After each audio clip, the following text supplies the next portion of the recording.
Hello, everyone. I'm G.R. Reddy, founder of Husys Consulting Limited. Today, we are bringing a very special episode of a good speakers, along with a good topic, which is very important at this point of a time. We know how COVID has actually disrupted our businesses and how it has impacted many of the people who are working professionals across the globe. And hence, here, what we're going to do is we're going to talk about in case of any disruption of employees getting impacted, and what is the way forward and how companies can really look forward to build a kind of a reputation. And today we have with us Nina, who's very, very well known to all Indian HR fraternity for very, very long, and a great friend of ours, and also mentor for Husys for a very long time. And also we have Menon, who's who needs no introduction in the space of hiring and senior management recruiting in India. And Naresh, of course, you're familiar with the Husys name. All three of us are there. And I would like them to introduce before we get started with our flow. Nina? Sure, thank you. I'm really honored to be a part of this august panel this morning in India, late night here in the US for me, but it's very exciting to be a part of this conversation. I am Nina Woodard. My claim to fame is that I lived in Mumbai for 10 years, and I actually launched Society for Human Resource Management, or SHRM India, for the US association, and spent a wonderful part of my life enjoying and learning how India works and how amazing India can be on so many levels. Today, I am a teacher at Ashford University, and I'm still running my own consulting company, but from the US. That's me, Nina Woodard. Thank you, Nina. Menon? Hi everybody. My name is Menon. I've been into hiring solutions now for about 28 years. Kind of started even before Google knew all the answers. It depended on human beings to ascertain everything. Over the years, I've been trying to reinvent myself as the world has transformed. In the last 10, 12 years, I'm a global recruiter, helping companies find talent they can't find themselves. So I'm driven by helping other people find their calling. And so today's topic, outplacements, is kind of very close to my heart. And I'm thankful to Husys for allowing me in the midst of all your experiences. Thank you. Thank you, Menon. I'm sure he has done a lot of work on the returning Indians. So, he kind of did a lot of Vande Mataram kind of, episodes earlier with people who wanting to come back to India while people were leaving India to go to other countries. So he's kind of mastered that art. Thank you, Menon. Naresh? Hi all, this is Naresh here, and I head the company's growth operations. At the same time, I'm an executive director for the company.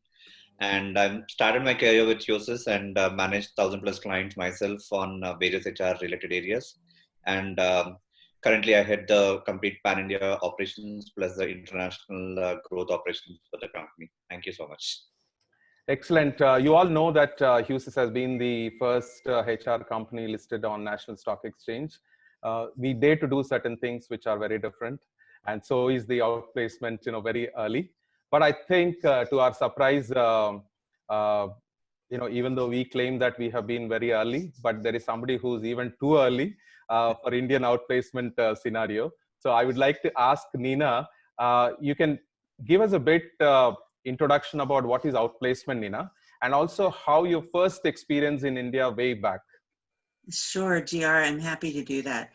I didn't discuss this in my introduction, but when I first came to India, I was an employee of Standard Chartered Bank, and I was the senior vice president of human resources on the mergers and acquisitions team for the Standard Chartered and Grenleys acquisition. And I brought with me, as part of the tools, to use with our integration process and the moving into a third bank, because we had Standard Chartered Bank and we had Grindlays Bank, and the way we decided to approach the integration was to actually create a new third bank, since it was going to be such a different world for the two of us together. And I introduced Outplacement for, I think, almost the first time that it was ever introduced in India. And this was in probably maybe 2000, 99 or 2000. And it was really, placement at the time and in the US had been used quite a bit in order to help employees transition when they lose a job unexpectedly, or when through some kind of an event like a merger and acquisition, or like we're going through right now, where people are unemployed through no fault of their own, downsizing, bad economic times. The US had been through so many different cycles. Outplacement had become quite extensively used in the US. And so I brought that with me as part of my toolkit into India at the time. And I remember the head of HR from Citibank during the acquisition process, and I can't remember his name right now, and I apologize to all of you for not being able to remember, but he said to me, you know, you're probably changing the face of HR in India forever by bringing this new tool into the Indian marketplace. It was quite an exciting adventure for us. And what it does, what it focuses on, is it allows the employees to begin to go through the grieving process much more quickly, grieving the loss of their current employment and looking at what their future holds for them, and helping them make that transition in as smooth and efficient a way as possible, providing them tools to look at what they can do next, how they might be able to even find a better job.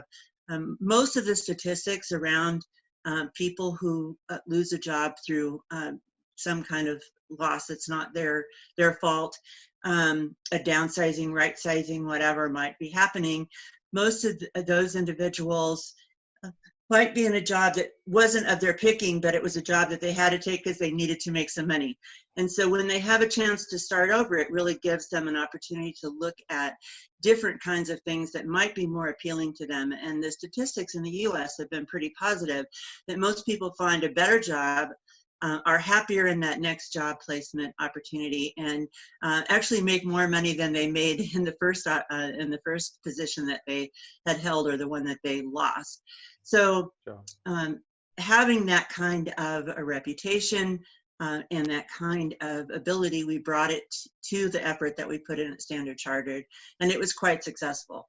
We opened up centers across the country, and we reached out to over almost 500 Standard Chartered employees and Grindlays employees who were part of the process and whose job functions were going to be changing or coming together.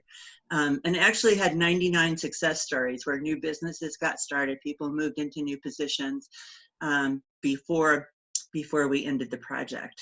Wow, I think that's a great story, Nina. I'm sure people who are watching, right here in India will really understand that what is the importance of that. And while I understand that it's been started way back in 40 years, when the US forces were back from war, and that's when they were to be, given an opportunity to be in the normal course of employment, and that's where I think Mr. John Challenger, who actually has really pioneered this concept, and we had the opportunity to catch up with him in our conference last time. So it's a great thing to see 40 years that has been happening across the world, and India is yet to catch up. And of course, I think there is quite a bit of activity happening. I would like to ask Naresh, Naresh, how's the scenario at this point of a time? What do you see? How our companies are approaching you in terms of outplacement as an activity at this point of a time? What is the buzz happening in the market right now?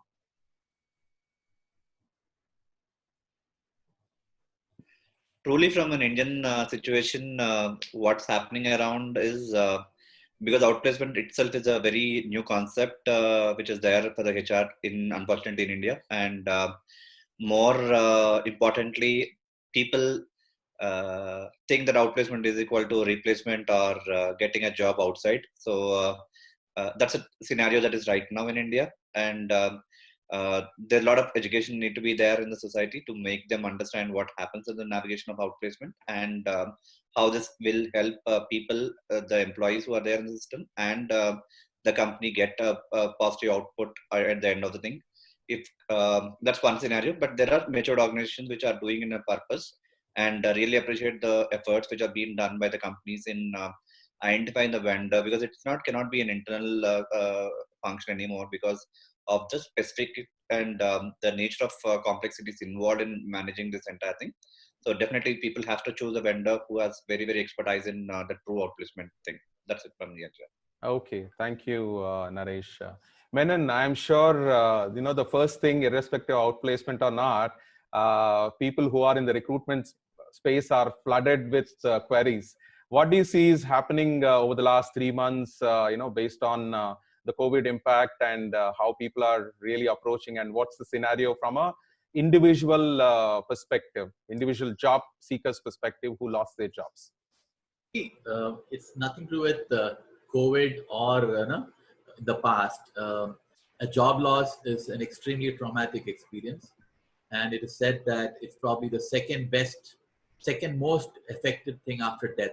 So people really find it extremely difficult to accept it, because we always hear about it in the news, but never ever think that it could happen to us. So the first response is, why me? Okay. And so people do go through several sets of emotions, right from denial in the first, then an anger and kind of depression, because it's kind of humiliation for them.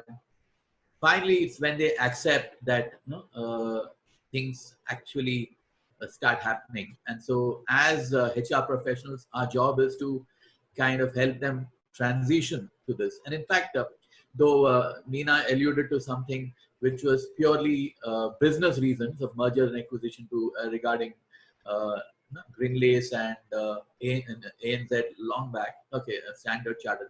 My experience also goes back to 1999-2000, and that was purely a market condition. This was a change of consumer habits. I was engaged by this company called Wilkinson Sword. They had these blades. Yeah. And by then the world had changed to twin blades, and Gillette had taken over Wilkinson, and they had put up a swanking project in North India, which needed very few people. And the manufacturing unit was back in Mysore, which had hundreds of employees. In the new place, only a handful of employees are required. And then, I mean, hats off to the vision of that company then. They reached out to me primarily because Hyderabad seemed to be a source for other big blade companies, Ashoka, Malhotra. Yeah. So it's ironic that at that point of time, Wilkinson was a multinational company, and so the salaries were much higher. And it was a little tough, for getting jobs at similar level or a thing. So the thing was educating them as to how can you transfer your skills into alternate jobs, or even in terms of going to entrepreneurship. So coming to COVID, it's now become a much more global situation.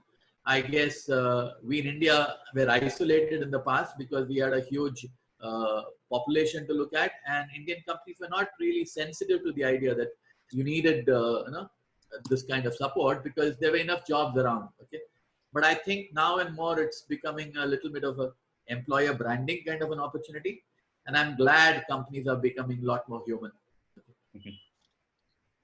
Okay, excellent. And I'm sure you've been highlighted whenever somebody loses a job, be it COVID or not. That's going to happen. Nina, I would like to ask you that how outplacement is understood as a job role for the HR elsewhere in the world, maybe specific to US. If you could help us. Sure.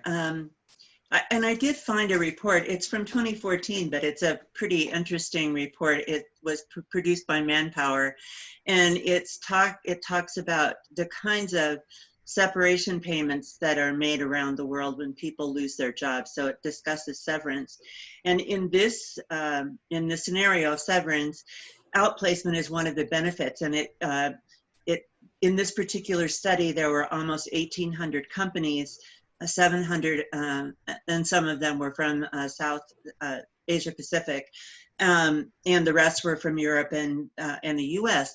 But 73% of them had severance policies, and of those, 71% on average had outplacement as a feature in their severance policy plan.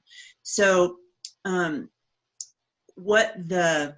and GR, if I'm rambling and I'm missing your question, I apologize, but the idea behind outplacement and the tradition of it all is to really help that employee make that transition as smoothly as possible and get them back to work as quickly as possible too. Of course, you know, the US is a pretty litigious place, and so more liability is on the HR front if people are upset and can't find work.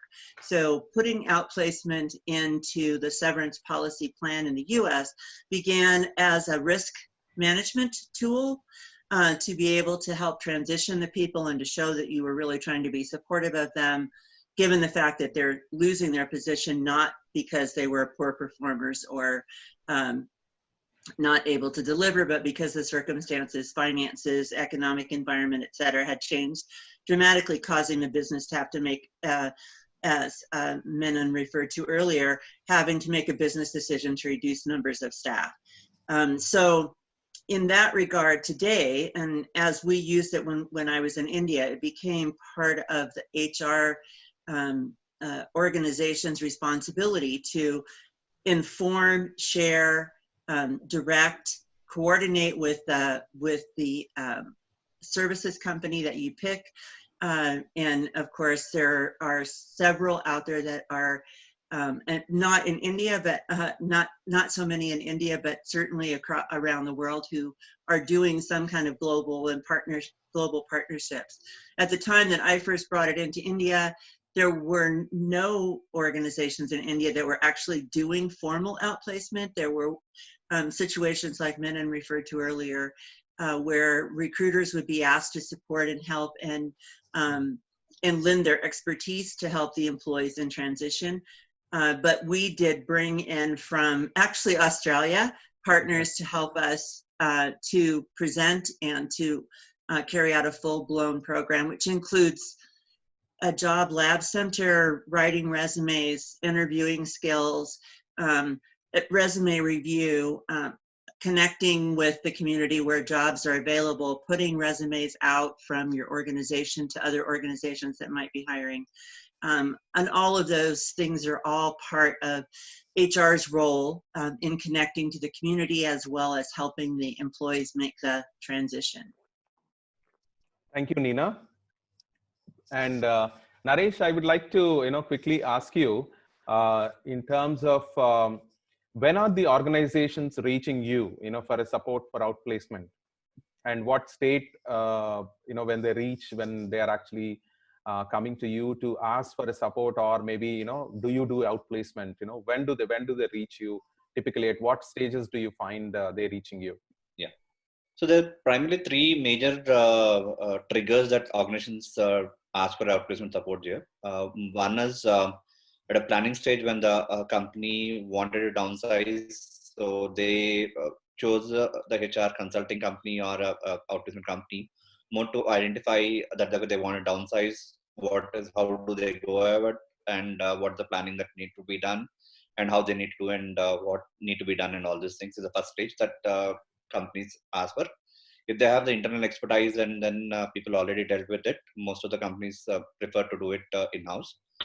Then the second stage will be more of a communication and execution stage in terms of when the impact is happening, there has to be an organization-wide communication about the impacted people about, okay, this is going to happen, and then this is the methodology, this is the severance package, or what they want to do with an employee is the second thing, which generally asked for an outplacement company.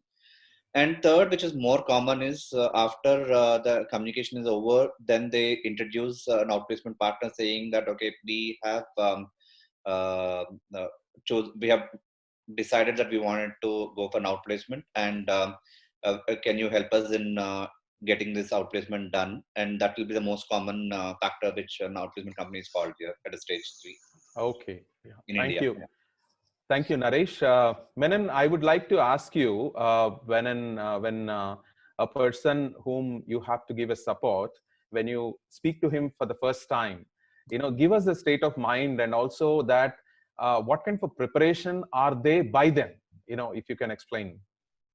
Yeah. So see, what happens is there is a time lag before the company decides and finally communicates, and that vulnerable period where people know that something is going to happen in their company, but still are anxious enough it could hit them. So they are already in the mental vulnerable phase that whether it's going to hit them or not. But primarily, like I said, there is a lot of denial and anger in the first place.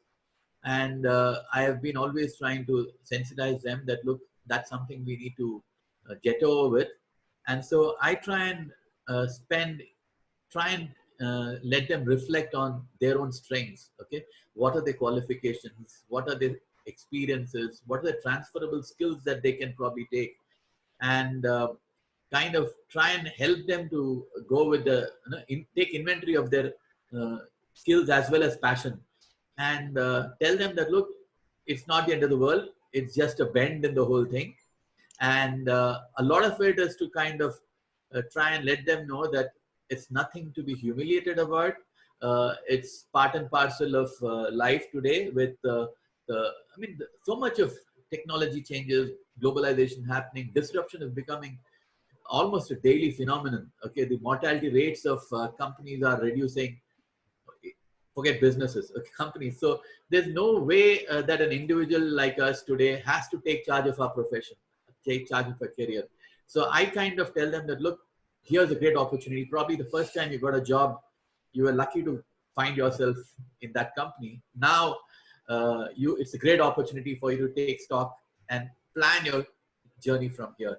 So I think it's a lot to do with the ability to relate to the person and get that person to open up and not feel a victimized mode.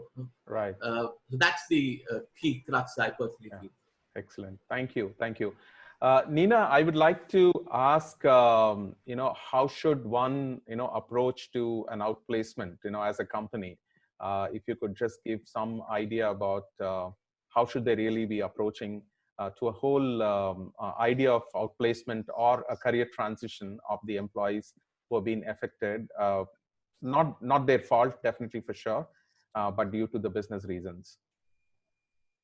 Well, I think if I'm understanding the question correctly, GR, HR would need to do some research and find out who's available in the community first to be able to perform the work and understand what they would like to get. Because there are different prices and different ranges of activity that can be performed as part of the outplacement service.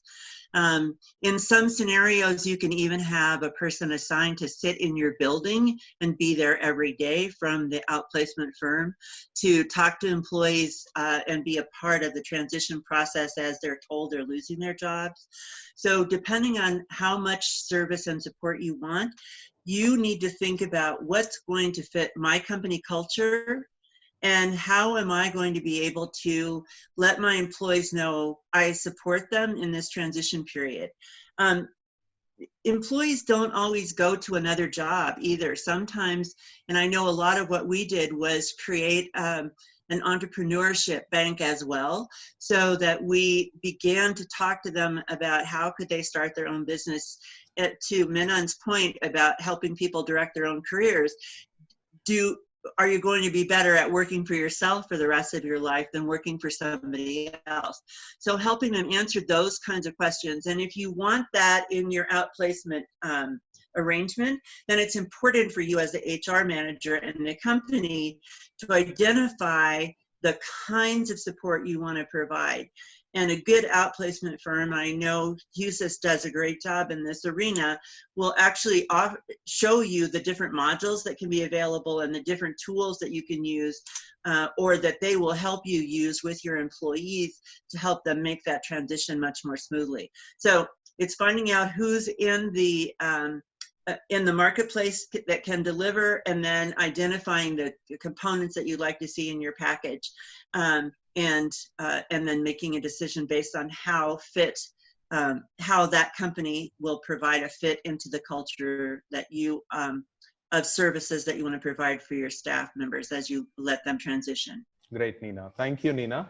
Naresh, I would like to come to you to ask, in terms of when you actually provided the outplacement support, what kind of type of services that you think have come up in terms of provision?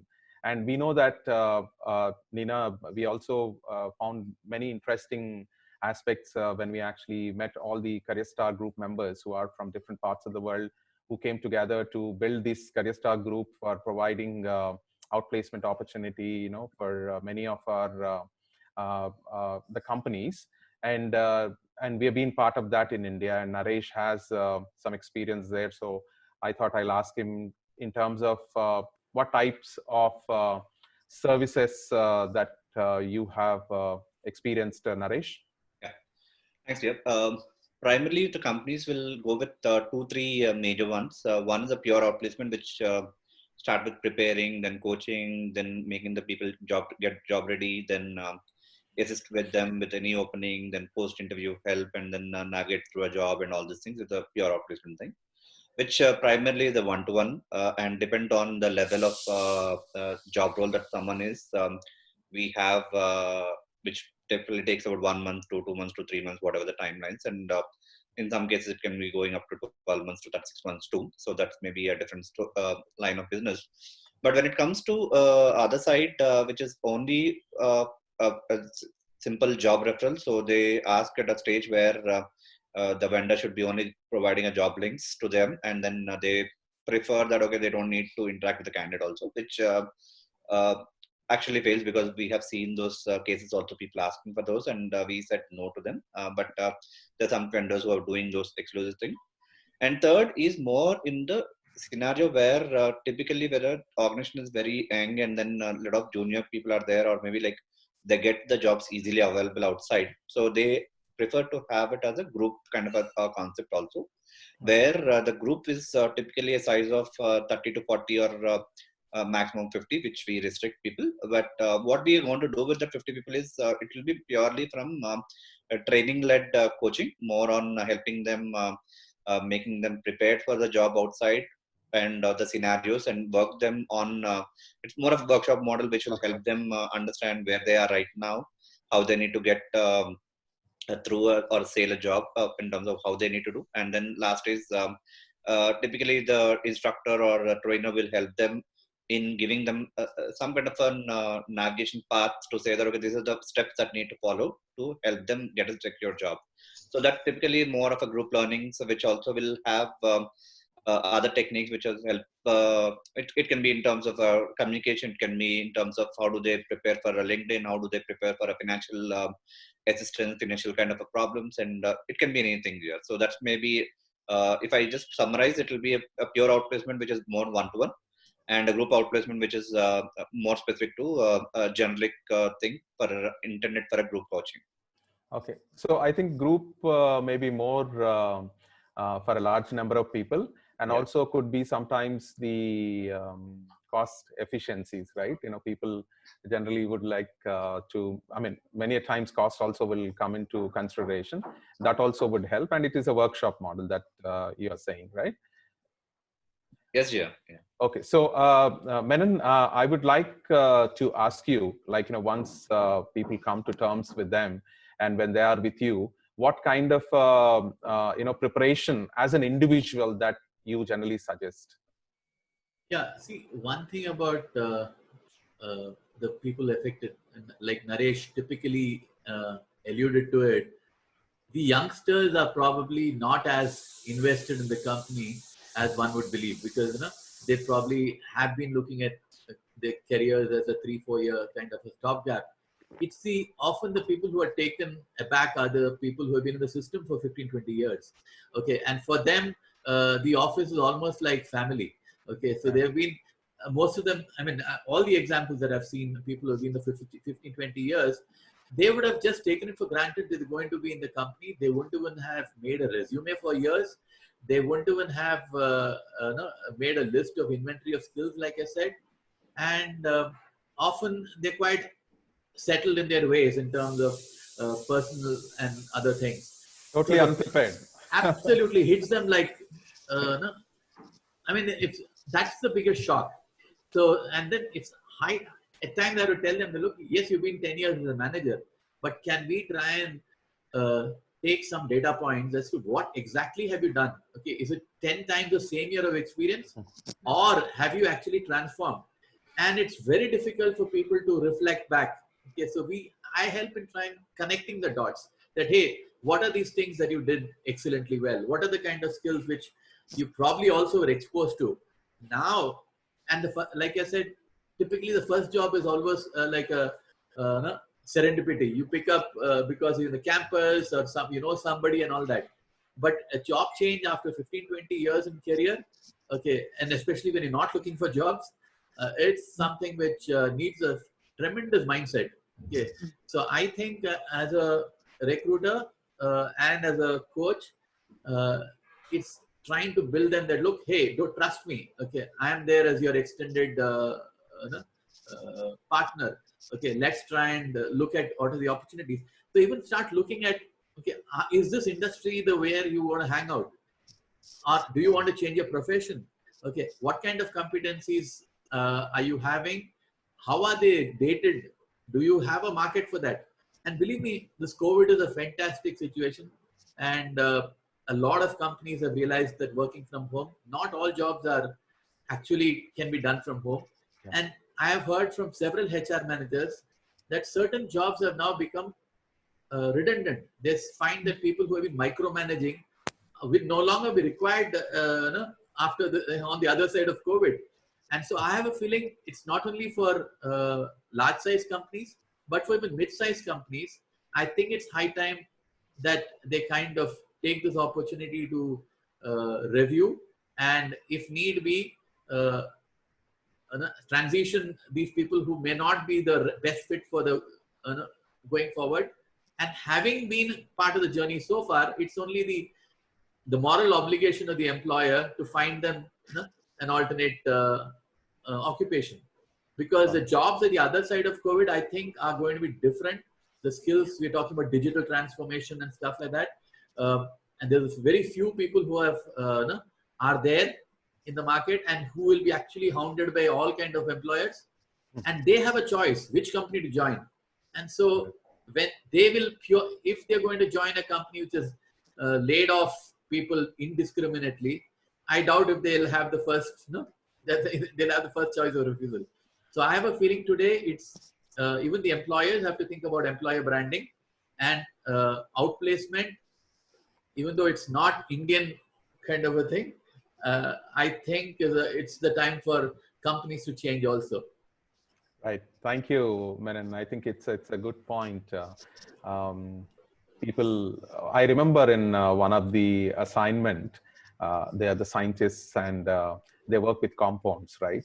So we felt that, I'm sure you are also part of it. I'm not taking the name right now, but they never crossed the compound, for a career and, for 20 years. And then, it's really a traumatic experience, and it's very hard to change, isn't it? Even if you have a habit for a, COVID work from home, probably you want to go back to work. Probably you have a, challenge in terms of working back in office now.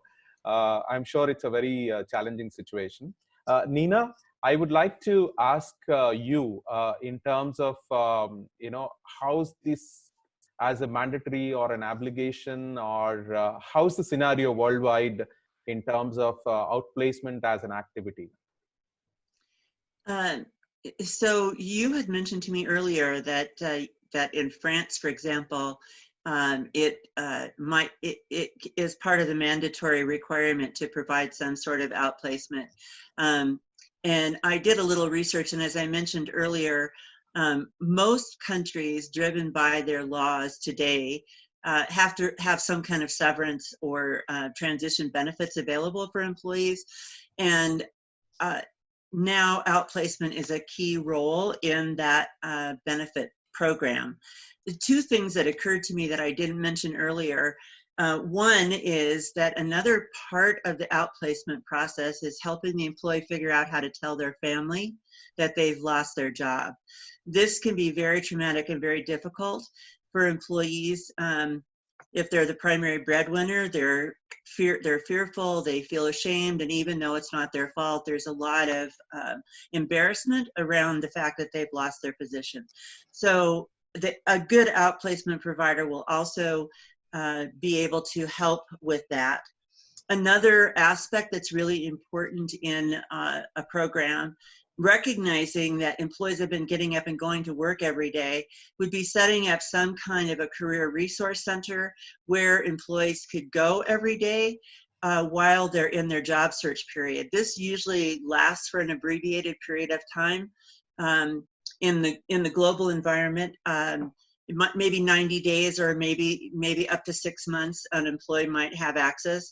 This would be someplace they could come every day, work on their resume, use technology to try to connect with other opportunities, set up interviews.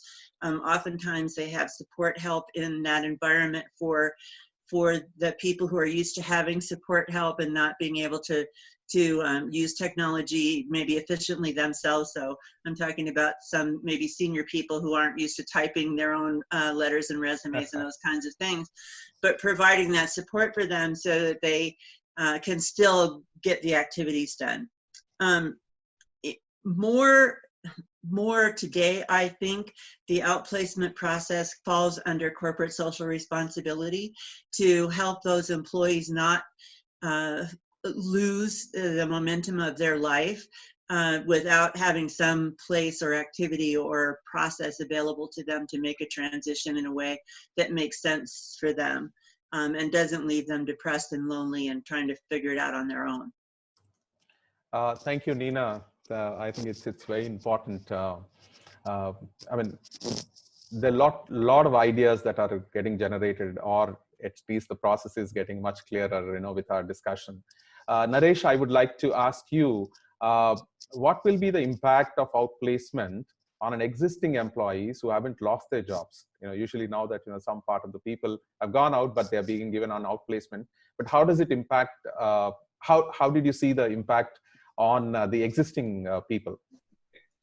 Good question, dear. So there are two sides of the story. One is the people definitely have the uncertainty in mind of if someone else or maybe their friends got an opportunity to be moved out, why can't I be there in terms of, so there's an uncertainty around, and there's some kind of a tension around that, okay, there's something which is very, very a different moment for an individual to really look off. And then, but when it comes to the nature of company, at the same time, the positivity of the company, so that when they are asking their friends who are asked to go, what kind of support that organization has actually given to them and help them in navigating, that is a great story for them to understand that whether the organization cares for them or it's an organization which is asking them to throw out.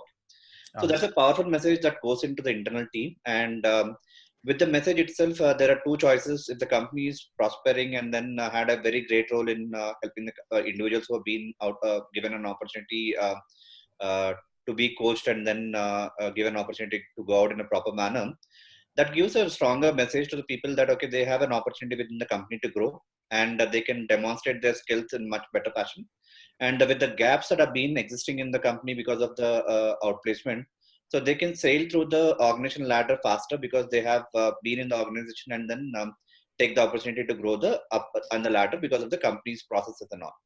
In other side of story, if the company is not doing well and then it has a negative brand image on people where they said that, okay, there's not been nicer company to be there, they still have a cushion to say that, okay, they can be prepared to see that, okay, how do they venture out, because it's not, they are not in a pan who are like asked to go. So they have a time and opportunity for them to build a story for themselves, skill themselves, and look out for options here.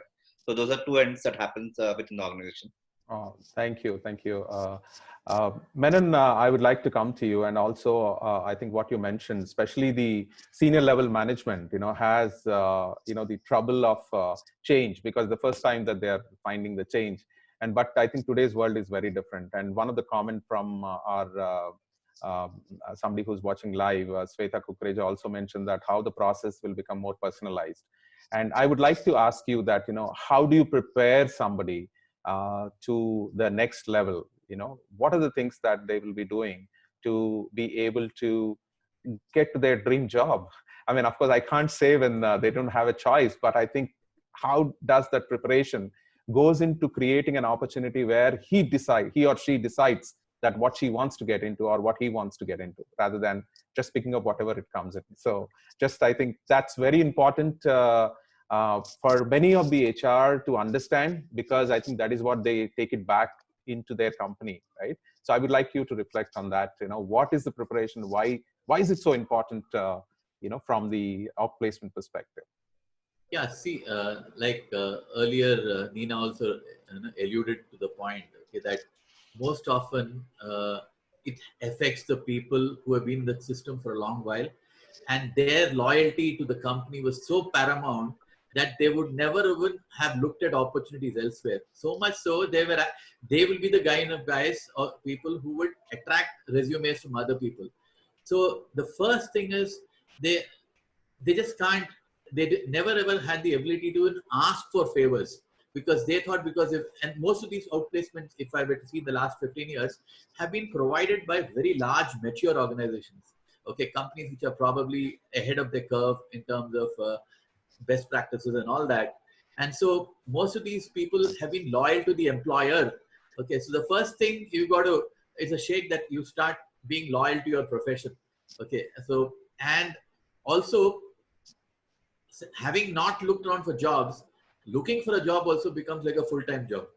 Okay, you really can't, I mean, 2-3 months is frankly not a great time to, it's not at all a great runway at all.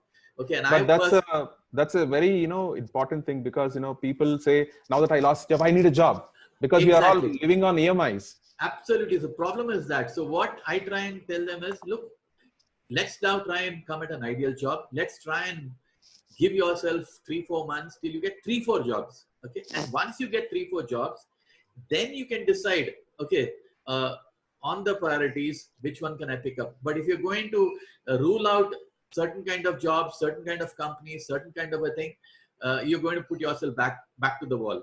So the first point is always to try and get discoverable, because in today's world, the best way to find a job is to be found by somebody looking for a pain point to fill. And I would feel, I mean, I've been parroting it for the last few years. LinkedIn is the solution there. No? It's thanks to Google and LinkedIn, because of 670 million people and the algorithms. You are out there in the world. So you need to be projecting yourself as a subject matter expert, as a thought leader in your field. And I feel that you would also need to be networking, okay? Because today, like the old saying, it takes a village to raise a child. Exactly what today, it's not about your being good. Okay, you fit in an organization based on the culture, the fitment, the hierarchy and stuff like that. So just hopping off from your direct competition may not be the answer. Okay, so I think discoverability is primary responsibility of any professional today, and I would say that networking is the key. LinkedIn helps in terms of being found online. It's a tough assignment, a tough task. God forbid doesn't happen to you, but I think it's always best to be prepared for such an eventuality. And because I always feel that the best jobs go not to the best people, but to the right person at the right time. And typically, the best time to look for a job is when you're not looking for a job. Okay? Right. So this is alluding to the question which you asked, Naresh. Yeah, I mean, once this affects, this affects not only the people who are laid off, but it really shakes the confidence of people who are back in the company, because it's a feeling of cheating. It's a feeling of, because you feel that you are in it. It's a strategic decision for the company to be in a particular business. And suddenly, if you are at the receiving end, you stop believing people, you start it's a very tough situation. And so I personally feel that at this point of time, I would advise everybody to look for a job all the time. Okay. Or at least keep yourself circulating, Absolutely, all absolutely. through. You need to keep. And yeah, unfortunately, it's a fast food generation, irrespective of the age. Okay, from the fast food, and then you are saying that you need to really cultivate good seeds and sow the seeds and then really reap the benefits. So I think whoever is been looking at, I'm sure they have got the message. Don't look at when you are in the fire, because you will burn into ashes. While you are in the pan, or maybe above the pan, I think is what the situation that should be. I'm just moving to Nina. Nina, I would like to ask, typically, because this is something that we see in India, is, okay, we have done an outplacement. Oh, what did you do? I actually called all the recruiting agencies. I sent an Excel sheets. And this we have seen in many, even, big companies, so which is very heartening to note. So what do you think is the difference between an outplacement agency and a placement agency, Nina? I would like you to just kind of, differentiate between these two. Okay, I'm really happy to do that. This primarily is going to be from my perspective and the way that I, as an HR professional, have viewed the two of them. Recruiting companies, executive search firms, they are in it, paid by an employer to find them a candidate who fits their requirement needs. And they collect money from that employer when that employer identifies one of their candidates to be able to take them on board. The whole idea of outplacement has not so much to do with the company itself as it does the company's attitude toward their employees. And so it's how they want to support their employees and focus on what the employee wants and needs at that time frame. All of the benefits that we talked about so far, including the things that I just mentioned, Career Services Center and consultation with the employee on how to talk to their family and their friends, Menon's discussion around networking, which I can't say enough about. You need to have networking as a key component in your outplacement program, and encouraging and helping individuals learn how to network. As he mentioned, a lot of people don't know how to do that, especially if they've been working for the last 35 years in the same place. They've forgotten to network. But across the globe, the most effective tool for finding a job is being referred by somebody who's in the company. And for almost every organization I know, you'll find that internal referral system as being one of the highest and most successful rated ways to get new employees. So you can't find those jobs by if you're not networking and don't have the outreach to other people. So outplacement itself is helping that individual find their feet in the new environment and become strong, understanding themselves and their skills and abilities and the direction they want to take their career, not necessarily just filling someone else's job or rewriting their resume to fit someone else's job skill, but really coaching that individual to come to their full self and their full potential, and being able to project that out through their network to find the right opportunity for them to move on to a really good experience in another job or as an entrepreneur. Thank you, Yeah, Nina. thank you, Nina. I think it's GR, I'll take it because I wanted to give an example of how well the company can do this entire process in a proper manner. What I see is outplacement is a very, very orchestrated service by itself, because it involves the internal stakeholders, the line managers, the kind of leadership team, the CEOs, and everyone. If they are not having the intent and genuinity of providing a support with a full-hearted thing, the outplacement generally tend to be a failure. Yeah. That I've seen literally in one of the opportunity that we have in Bangalore, one of the large company, and then when they actually done, the kind of an effort that the leadership team have actually put in the entire thing was like a tremendous, and the opportunity that they have given to us to manage the whole ecosystem and giving them space, giving them the kind of resources which are being required, and helping them transition out the employees was very, really fun. So me and Menon are Yeah. the witnesses. That's why we are nodding our heads quite Absolutely. frequently. Absolutely. So it's like a completely, you can see that the kind of an organization commitment that, okay, there's something to do with the employees who have been there. And that turned out to be a very, very fantastic exercise, because 95% of them have actually landed into a job, and 2 to 3% actually started their own companies, and then 1% went into an opportunities of NGOs or teaching or any other lines which they're passionate about. That's an interesting story to do. But when it comes to another thing, which I had a personal experience with one company which has been there, though they asked for an outplacement thing, when we started with an outplacement, when we started coaching and all, and in a fast run, because of the, I'll not blame HR people, but definitely the kind of level of education that they have on outplacement is, or maybe the fire or a pressure that they have from a top management to make people get a job.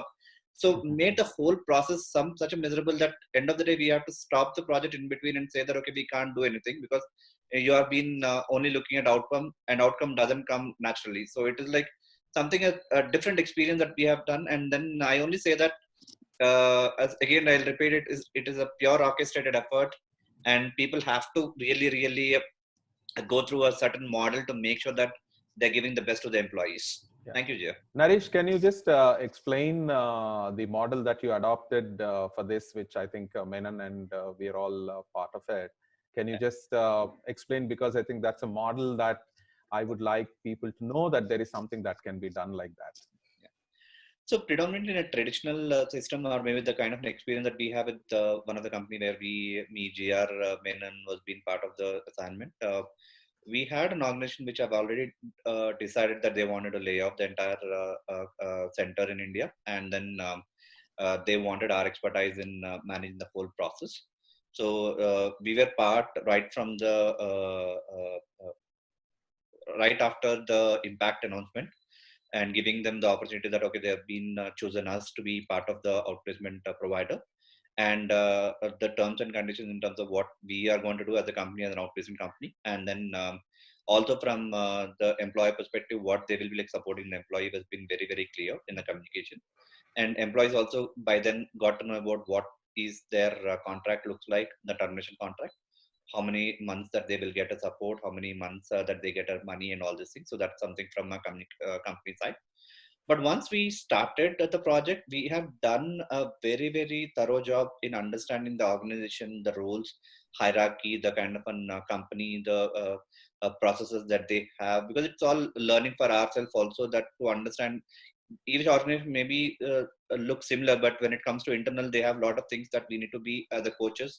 At the same time, outplacement company need to be understanding. So we have done a lot of exercises to understand the whole hierarchy, because of designation which have been there, because designation of one organization may not be the designation of other organizations. So we have to do a lot of study in terms of what the role is all about, what kind of an activity that they're playing. Just that, is it linked to only 10 years experience XYZ, or 10 years experience XYZ plus something else. So we need to understand the fine matrices in terms of what role the people are doing, which will give a lot of inputs to the coaches to understand and make people navigate on the skills that they need to pertain, the skills that they need to unlearn, the kind of an organization which is taking care of the employees so well. What happens outside of the market, where the organization may not be able to give them such a live experience to the employees. So how do they deal with those?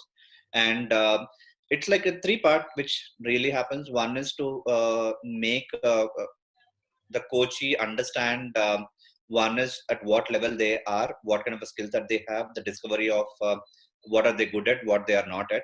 And second is give them a perspective about, or a torchlight, I'll say the torchlight of a light, to say that, yeah, this is a path, if you are able to go through, you maybe hit the end, which has been looking at more of giving them the kind of a goal of whether they want to get a job, they want to get into a kind of a company to start off, or any other thing that they want to do in their life. How this the coach will be able to navigate with the right input. And most of the coaching, which I feel, is more of making the people have that question coming in and answer coming from within them. If I say as a coach saying that, okay, you have to do 1, 2, 3, 4 things, then I might not be a good coach. because the 1 to 3 pointers of what someone need to do in their life, in their career transition effort, are questions which have been posed very wonderful by a coach in giving them the alternative mechanism to think and then say that, okay, yeah, this is something that I can have to do. The discoverability of what path they need to do, they have to do it that way. So ultimately, the whole transition which will happen on whether it is 1 month or 2 months or 3 months, whatever the timeline is, the coach will be along with them, helping them building their persona in a better manner. While we have a job assisting team who takes the inputs from coach, takes input from the employee also on what kind of an opportunity that they are looking at, how they are looking at. And the job sourcing team will be able to continuously identify from open market, hidden market, referrals, whatever that can be possible, finding out relevant jobs and sharing them to the employee to apply. And once the employee applies, there may be sometimes the call comes in, certain times call doesn't come. So if the call comes, what the employee should do, the coach will help them understand how they have done and then performed in the call. And if the interview stage has happened, so post-interview analysis in making them understand that these are the areas that they will be like looking through, and then help them, okay, this is something that they can do, they cannot do. And pre and post interviews, it is important for them to understand. And lastly, on once they have received an offer, how do they evaluate the offer? How do they see whether they are discounted or they have been appreciated, at what level they have to do, and helping them choose the right offer so that their career can be stable over a period of time. So that's something which will happen end to end here. Yeah, I also seen that a lot of video analysis and all that, that one has been done.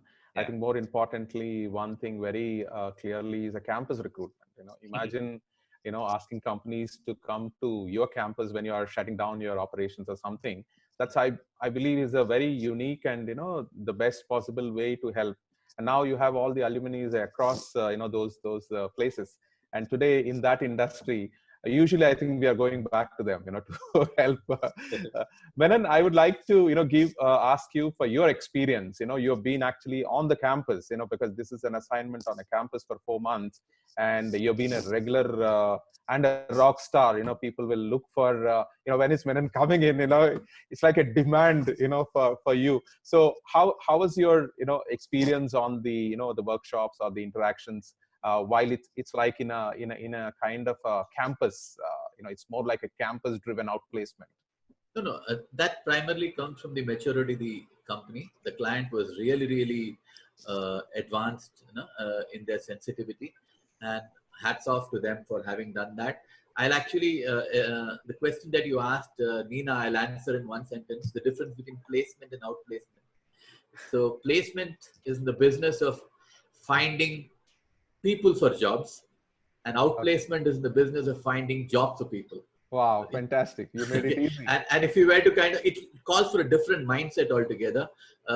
Placement could be more a hunter kind of a guy who's probably going and targeting, whereas outplacement, you got more to be a farming kind of a person, where you kind of keep track of the ecosystem. And that particular campus assignment which you mentioned was simply an outstanding example. Though I don't want to name the company, but there was a certain ecosystem of similar-minded companies, be it in the R&D or manufacturing or research or something like that. It was amazing that we had the buy-in of senior management who probably had alumni in those companies, and instead of each candidate being on their own hunting for jobs, here was a collective effort from the organization to help them even give referrals if required, and that is probably very priceless, invaluable. It's one thing going to another company and explaining why you've got to be looking for a job. Another thing when your employer or is able to tell them that, look, hey, this guy had to go because of business reasons, nothing personal. And so to that extent, the example we talked about is amazing. Yeah. So it's in other words, placement is something that you charge for placing somebody inside, and outplacement is you charge for somebody to be placed outside. Yeah, and they're two different games altogether. It's like it's two different games, almost like T20 and Test match. Different kind of temperaments required. I think right example for India. I'm sure we all really and you have understand. absolutely, and we have that example. Not all the 11 who play for T20 are different from the people who play one day, and totally different from the people who play Test matches. Yeah, the good guys probably can fit into all of them, but not everybody fits into all the three teams. Fantastic. No, I'm sure I also had an opportunity to kind of do only one session. Maybe I think I was capable to do only one session was on how to start. Rest everything I think you guys have done well, even though how to start only few takers. But we are happy that all the people were able to find a meaning after their experience. Nina, I would like to just ask you, because I think it's already 11. I think we are short of time. What kind of an approach the organization should take going forward, post COVID, after the experiences that we have gone through?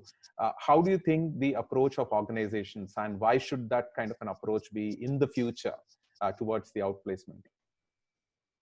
So I think, and Menon actually referenced this a little bit earlier, that this is a great time for organizations to be looking internally and seeing where do they really need to be now? What do they really need to be doing? Reevaluating their processes, because so many employers felt like, I can't tell you how many managers have said to me, none of my jobs could ever be done from home.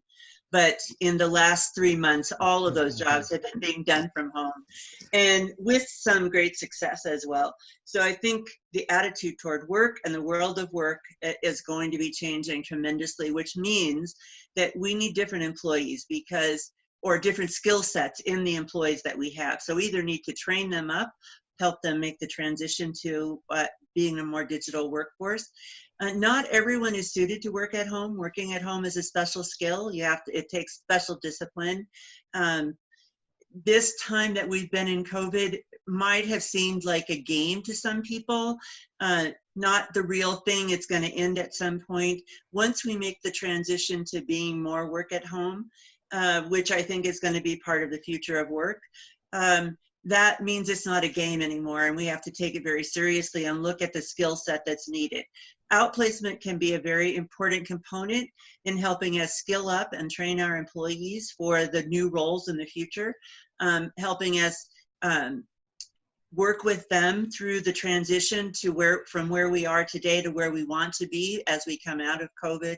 The tool itself, and you've had the example that you all shared about the business in Bangalore, is amazing, and it gets right to the point that it really starts at the top of an organization. So if you're an HR professional and you think that you're going to be changing the dynamic of your employee population from either a work perspective or a number perspective or a process and procedure perspective, you should be talking to your CEO and your leadership team right now about the benefits that could come from having a strong outplacement relationship, and the potential of using outplacement with your people who you need to shift to different roles within your organization or different roles in other jobs outside of your company altogether. Now is the time to start those conversations, so that once you come back and business begins to pick back up again, and we're able to flip the switch and be more robust in the way we're going to go forward, you have the right partnerships in place to make that all happen. Yeah, thank you, Nina. I think one of the questions also we got, so I just want to generically answer to LinkedIn, of course, is one of the sources, but I'm sure there are a lot of other sources that we kind of work on. And also the future of job is primarily now, it's not just only the country that you operate. The global, we have seen the global scenario came together. What we referred in our, Indian mythology earlier, Vasudhaiva Kutumbakam, which is as a globe as a village. And I think seems to be happening now. People saying that, okay, I don't have to just look within just my city. Earlier, I think that was one of the biggest challenge. But today, just across the cities, across the boundaries, and I think it has, so the future, I'm sure, when the outplacement that happens, it not just happens in a country, but it happens in the world. So that means that wherever and whenever.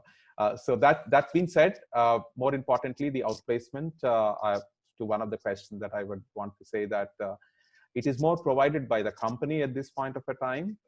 Company pays to the agency to be able to help their employees who are impacted, not otherwise. There are a lot of individual coaching that is available, but I think we still have to see some people who must feel serious when they lost a job, not having an outplacement. But I think they should consider having a coach, somebody like Menon, or, you can actually look into LinkedIn. There are other people, who may be of help.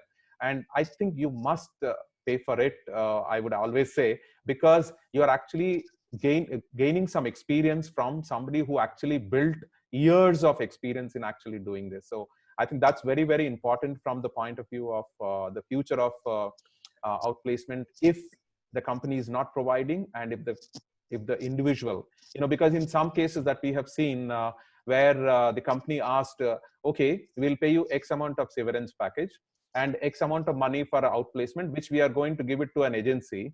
And I don't know, it's agreed or whatever it is. They said, no, I don't want an outplacement, give me the money.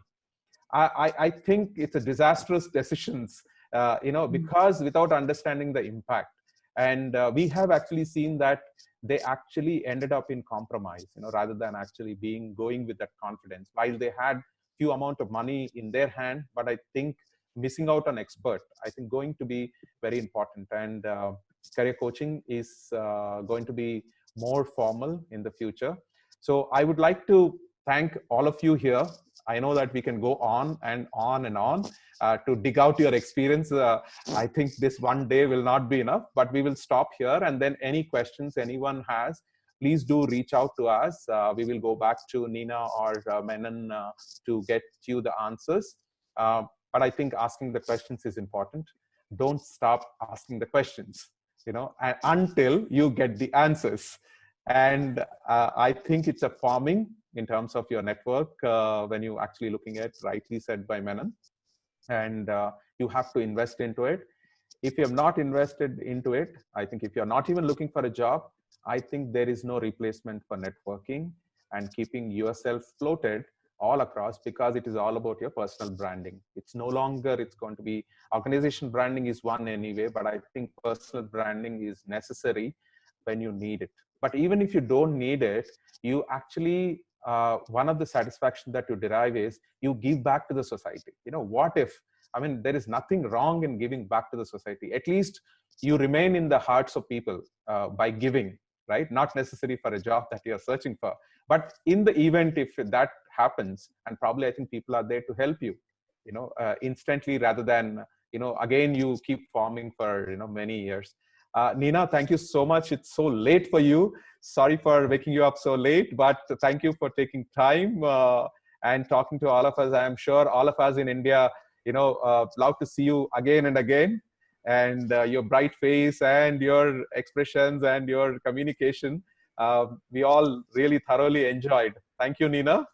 Thank you, and it was my pleasure. Yeah, thank you, Menon. Thank you. Being there with us always on the call. And I'm sure, our effort, whatever that we are doing, actually makes an impact. My hope is that we are trying to make an impact and help our fellow HR colleagues to be able to understand well and present it well, with confidence to their management, and then make a difference to their business, what they're doing, right? Thank you so much. Thank you, Naresh.